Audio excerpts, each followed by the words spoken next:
Anka ala tanu kabara sebeke kabare kada andaba alaye kasali chaya ala tiraka yasa ana hera soro kiyama shokere kaere baraya ikramu kadanani A'udhu billahi minash shaitanir rajim. Bismillahir rahmanir rahim. Fidèles téléspectateurs de la MTA francophone, assalamu alaikum wa rahmatullah wa barakatuh. C'est donc avec un plaisir renouvelé que nous vous retrouvons sur ce plateau de Ciel Nouveau pour aborder avec vous un autre sujet et, à n'en point douter, va vous plaire, un sujet de société. Aujourd'hui, nous parlerons de la socialisation et également la socialisation et l'islam. La socialisation se définissant comme étant le fait de vivre en société est un sujet qui est abordé par bon nombre de personnes et qui laisse, j'allais dire, plusieurs personnes perplexes quand il s'agit de la socialisation des musulmans, effectivement, dans le monde entier et surtout dans les pays occidentaux. Il est reproché à cette communauté musulmane d'être incompatible à la socialisation. Le musulman, donc, est une personne dont on qualifie d'être indifférent et d'être difficile de pouvoir vivre avec. Alors, pour passer en revue tous les aspects de la socialisation, nous avons, pour en parler, invité sur ce plateau deux missionnaires, dont j'ai à ma gauche le missionnaire Zalou Mohamed. Salam alaikum wa rahmatullah. Wa alaikum salam wa rahmatullahi wa barakatuh. Et juste à côté de lui, nous avons le missionnaire Djarasouba Suleiman. Salam alaikum wa rahmatullah. Wa alaikum salam wa rahmatullah. Alors, merci d'être venu. Merci d'avoir accepté l'invitation. Alors, il est question aujourd'hui de la socialisation, un sujet de société, mais qui nous a intéressés quand on sait l'importance que ce sujet a actuellement aujourd'hui. C'est un sujet d'actualité, car aujourd'hui, il est difficile de faire comprendre à un certain nombre de personnes que le musulman est sociable. Le musulman est effectivement quelqu'un avec qui on peut vivre, mais il est reproché souvent aux musulmans que quand il va ailleurs, il va généralement, on parle des pays occidentaux, il a du mal à s'intégrer. Alors, de prime abord, missionnaire Mourabi et Zalou Mohamed, est-ce que vous pouvez nous donner une définition de la socialisation? Auzubillahi minash shaitanir rajim. Bismillahir rahmanir rahim. Au nom d'Allah le gracieux et le tout miséricordieux, je vais essayer de donner une définition générale de la socialisation. C'est un processus au cours duquel l'individu apprend à vivre en société. C'est-à-dire, il s'approprie des normes, les valeurs de cette société, c'est-à-dire là où il vit, il s'approprie les normes et les valeurs de cette société dans le milieu dans lequel il se trouve et il se construit une identité sociale. D'accord. Donc voilà en quelques mots, voilà, il s'approprie les normes, les valeurs de cette société, c'est-à-dire là où il vit, le milieu dans lequel il est, et dans ce milieu, il se fait une identité sociale, il se construit une identité sociale. Voilà en quelques mots ce que je peux définir sur la socialisation. Sur la socialisation. Missionnaire Djarasouba Suleiman, la socialisation qui est un processus, il a dit tantôt, un processus dans lequel un individu apprend à vivre en société. Ensuite, il fait mention du fait que cet individu va s'approprier les normes et les valeurs de cette société afin de se construire, ce que vous avez dit, une identité sociale. On voit effectivement que c'est donc un processus que va emprunter un individu, lambda. Donc, rapidement, on allait revenir dans l'islam et vous poser la question, savoir quel est le point de vue de l'islam sur cette question, la socialisation, avant que nous rentrons dans le vif du sujet. Au nom d'Allah, le gracieux et le miséricordieux, avant de montrer la position de l'islam sur la socialisation, Oui. je voudrais énumérer un peu sur la définition du mot socialisation. Donc, la socialisation, c'est de connaître ta culture et la culture de l'autre.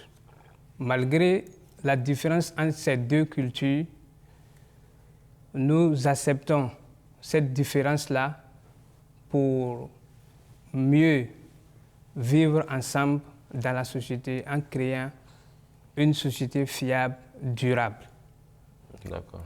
Malgré nos différentes couleurs, soit nos différentes langues. D'accord.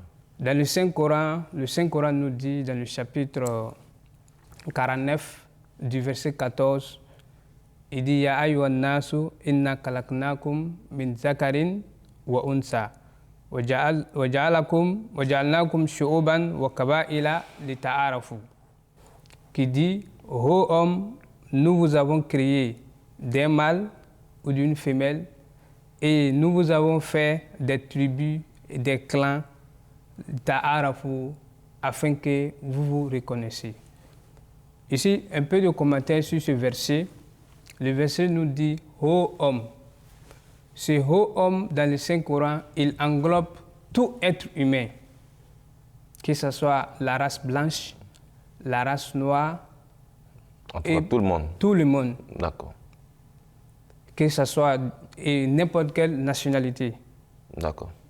Que ce soit une nationalité européenne ou soit américaine. En tout cas, Dieu dit ô tout homme, nous avons été créés d'un seul mâle et d'une seule femelle. D'accord. Et il nous a fait des tribus. Malgré ces tribus, ces différentes tribus, pourquoi il a créé ces tribus? Afin que nous puissions nous reconnaître et vivre ensemble dans la société. Donc voici un peu le commentaire sur le verset. D'accord, oui, allez-y. Un verset, je prends un mot, l'ita'arafu. Oui. L'ita'arafu, pour que vous vous connaissiez, Oui.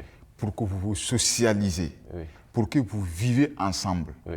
Dieu, dans sa sagesse, pouvait faire l'humanité tout entière qu'on a, peut-être on parlait de la même langue, pour qu'on soit de la même couleur, pour qu'on soit de la même culture. Mais il a diversifié ça pour le bien même de l'être humain en général. D'accord. Le ta'arafu, pour nous permettre. Parce que une fois qu'il y a cette différence, il y a une curiosité derrière ça, qu'on apprend. Oui. Qu'on apprend à socialiser. Moi, j'ai ma culture et l'autre a sa culture. Donc, une fois qu'on vient ensemble, vous voyez que la connaissance, on épanouit dans la connaissance et on apprend les uns aux autres. Donc, le ta'arafu ici est vraiment bénéficial et ça montre que la socialisation ce n'est pas seulement le cas de musulmans, non, dire que non, je suis un musulman, il faut forcément me socialiser avec un musulman ou bien celui qui a les mêmes conceptions religieuses que moi. Si la personne n'est pas de même confession que moi, on ne peut pas. Non, non, non. Dieu dit, je peux même aller au loin pour dire que différentes religions, différentes appartenances, différentes backgrounds, pour nous permettre de nous connaître et d'inculquer et de s'accaparer de ces valeurs des différentes sociétés pour approprier. Donc ça fait un homme, ça fait de l'être humain vraiment l'espèce la plus valorisée, l'espèce la plus éminente de la société. Parce que quand on regarde à gauche, à droite, les arbres ou bien les animaux n'ont pas cette sens de se socialiser ou bien d'apprendre les uns aux autres. C'est l'être humain qui a cette faculté, c'est l'être humain qui a cette sens de savoir faire le ta'arafu, de vous connaître, d'apprendre les uns aux autres, de socialiser. Donc, vraiment, c'est un point vraiment très, très raffiné qu'il a fait sortir. D'accord, d'accord. Okay, pour ajouter un peu à ce que mon frère vient de dire, on va dans l'histoire du saint prophète, ou soit de l'islam. Le saint prophète Mohammed sallallahu alayhi wa sallam qui a envoyé l'islam, ses compagnons étaient de différentes couleurs, de différentes races qui venaient partout dans le monde. Et nous voyons dans l'histoire Bilal qui était le muezzin du saint prophète Mohammed sallallahu alayhi wa sallam, il était un noir. et Salman al-Farisi, qui était un persan. Donc tout cela veut dire que malgré notre couleur et malgré la différence de notre pays, nous devrons vivre ensemble. Et le saint prophète Mohammed sallallahu alayhi wa sallam, quand il a fait son immigration de la Mecque à Médine, son immigration dans la ville de Médine, il y avait beaucoup de races et beaucoup de peuples. Il y avait la communauté juive et la communauté chrétienne, et les Arabes aussi étaient en communauté. Qu'est-ce que le saint prophète Mohammed sallallahu alayhi wa sallam a fait? Il a organisé cette communauté-là et en insérant la fraternité et le bien vivre entre ces communautés. Voici comment le saint prophète Mohammed sallallahu alayhi wa sallam a donné un exemple de vivre ensemble dans la société. D'accord. J'avoue avoir été très épaté quand je vous ai entendu lire le verset coranique, voilà, du verset 14, c'est ça, verset 14 du chapitre 49, qui fait effectivement état de ce que Dieu, dans son omnipotence, nous a créé, vous avez dit, de différents clans, de différentes tribus, et un mot en bas, afin que vous vous connaissiez, et l'autre a dit, afin que l'autre sait l'autre, hein, l'un sait l'autre. Donc, et de façon, je vais c'est réciproque. Voilà, donc c'est une complémentarité.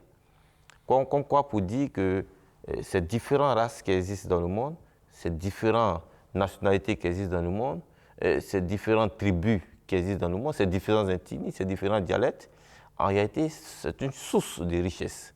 Et Dieu, le sachant, nous a fait naître de ces différents contrées afin que ça soit également une source de richesse.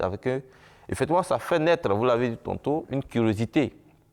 Quand on est différent, une curiosité, on le voit même dans nos sociétés ici, et quand on fait des trucs culturels, effectivement, des manifestations culturelles, on voit les autres qui viennent s'imprégner. Et c'est pourquoi on dit, on parle de richesse culturelle, hein, n'est-ce pas, en Afrique. Parce que chaque peuple a une culture qu'elle développe, qu'elle met en valeur. Et on voit même souvent des Européens venir s'inspirer, n'est-ce pas, de cette culture-là. Comme quoi pour dire qu'effectivement, c'est dans la diversité qu'il y a une richesse. Et je pense, même dans la science, quand deux corps sont différents, ils s'attirent. Quand vous avez un corps qui a des charges négatives et un corps qui a des charges positives, ils ont tendance à s'attirer.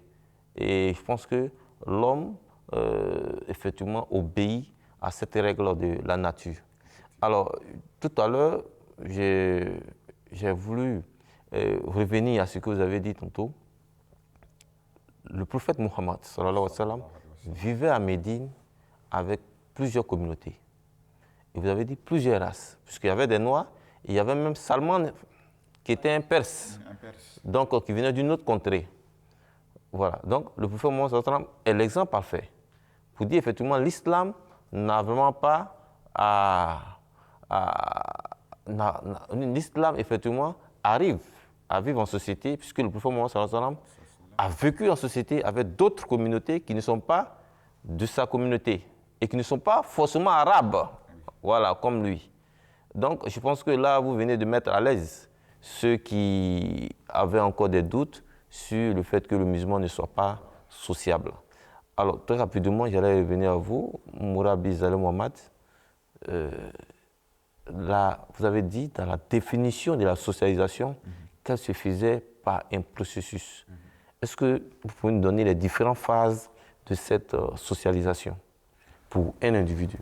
Oui, bien sûr que d'abord, la socialisation commence d'abord à la maison.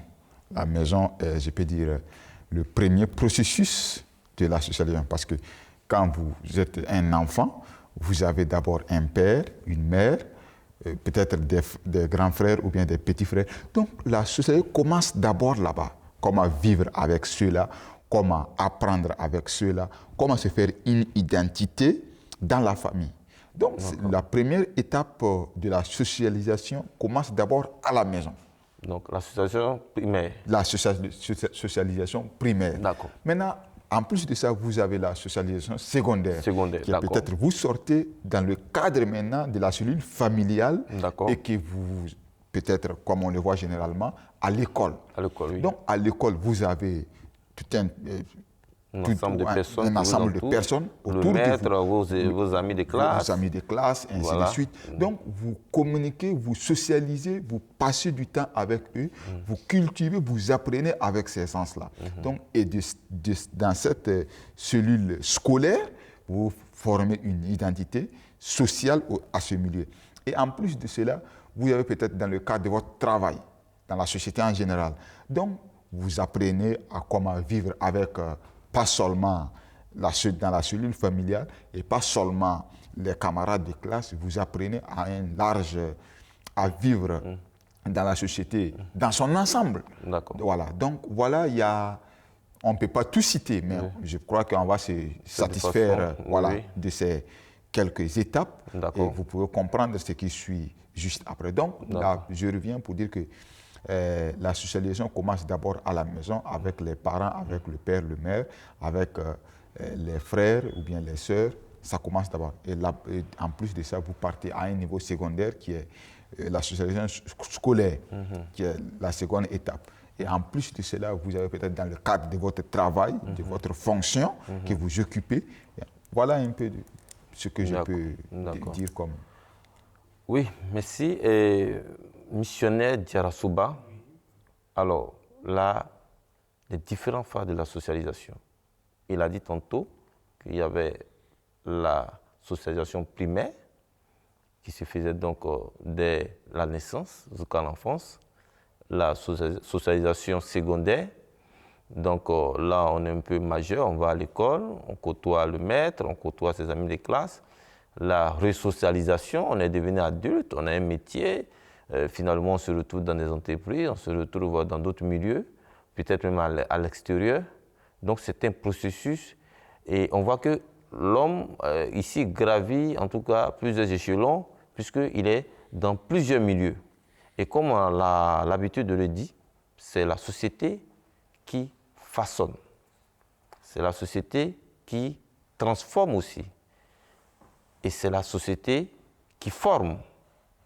Et c'est encore cette société-là qui formate l'homme.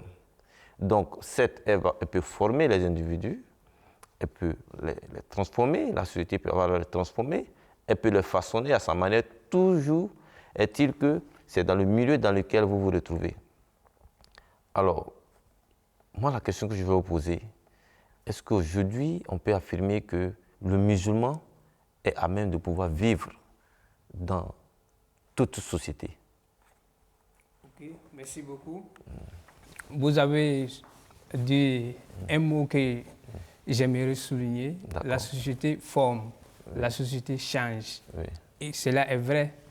Parce que lorsque nous voyons un hadith du saint prophète Mohammed sallallahu alayhi wa sallam qui nous dit dès le départ kullu mawlud yulad ala fitra fa abawahu yuhawidanihi aw yumajjisanihi aw yunansiranihi, qui veut dire tout être humain ou tout enfant naît libre, pur, pas de péché, pas de faute. Ok. Tout enfant qui naît pur et libre.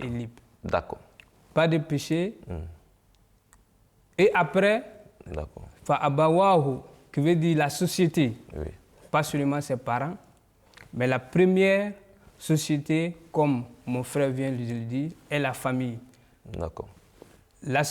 La famille a de premiers impacts sur l'éducation morale, spirituelle, sur l'enfant. Sur l'enfant, d'accord. Donc, vu la parole du Saint-Prophète sallam, ça veut dire que la famille qui prend en charge l'éducation de l'enfant peut, si il a donné une bonne éducation à son enfant, peut le mettre dans un bon chemin, une bonne voie, où l'enfant va être...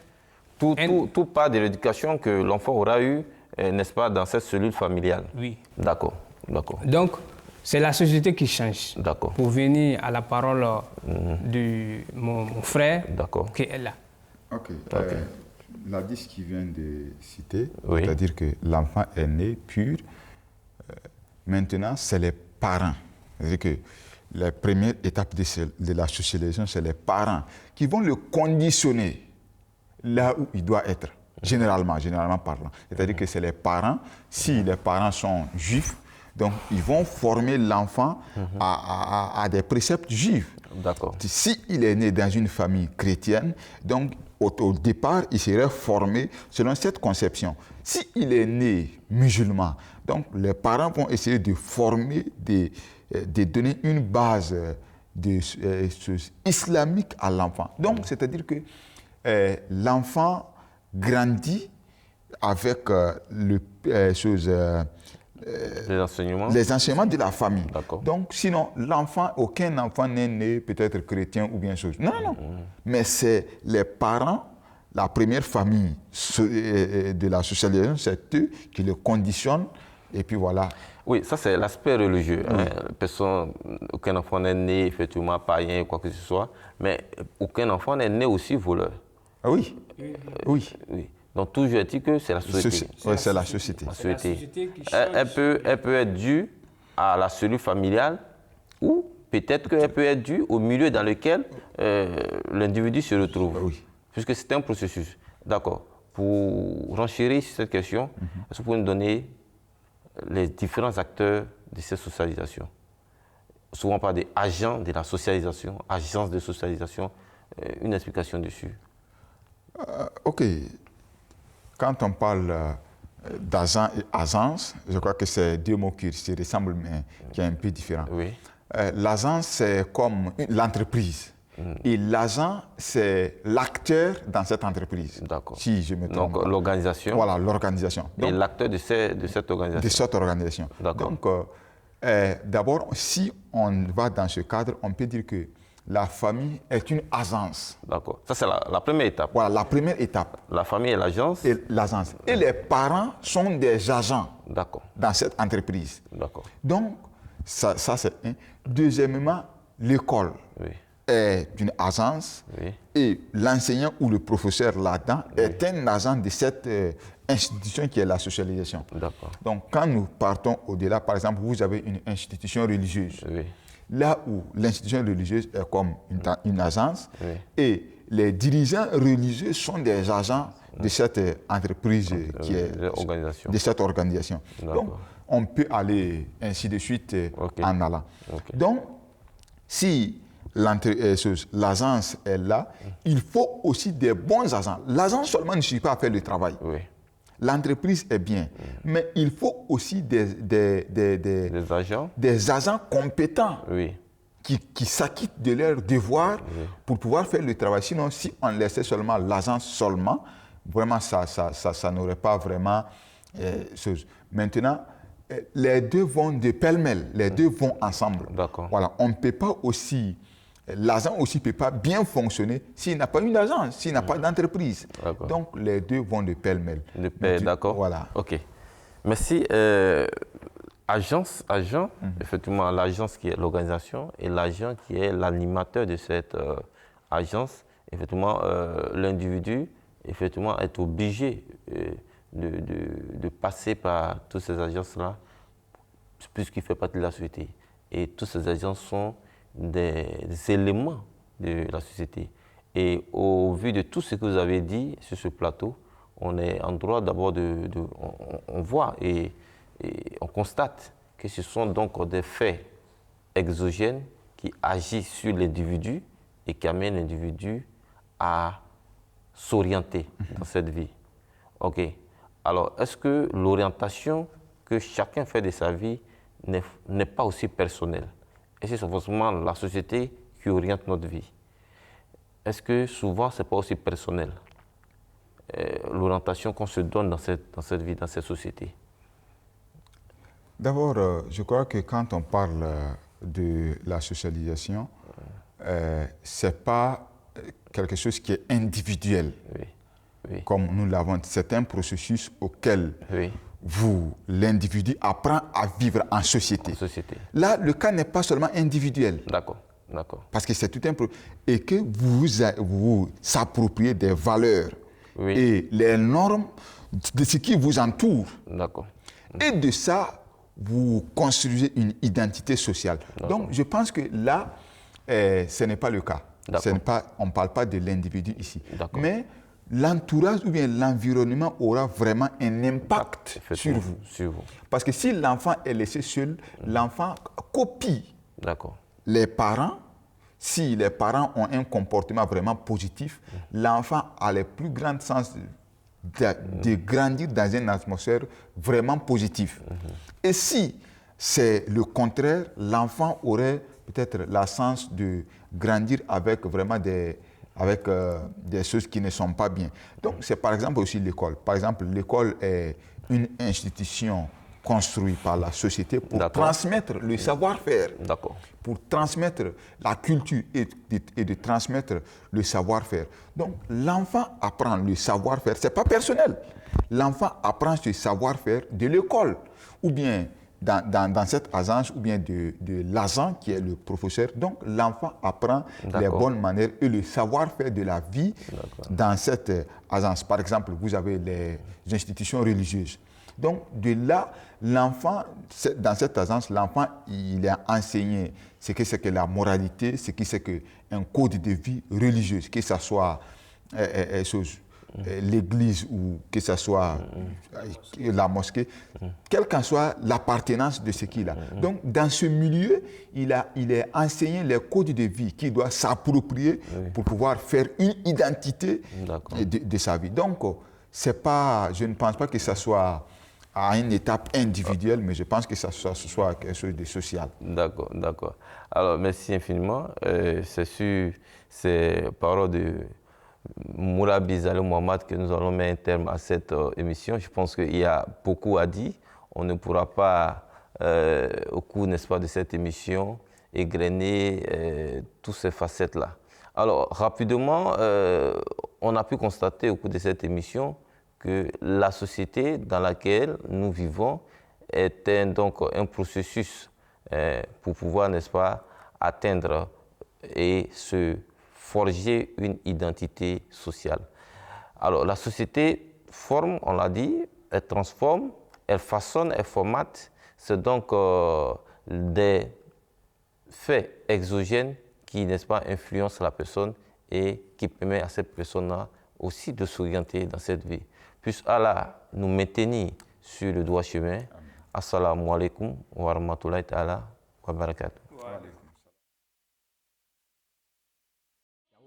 للخير البرايا إكرامه كدناني شكر الخير البرايا إكرامه كدناني أنك آلة كبار سبك كبار كدا أندب علي كسالي جايا على تيركا يا سانا هيرا سوروكي ياما شكر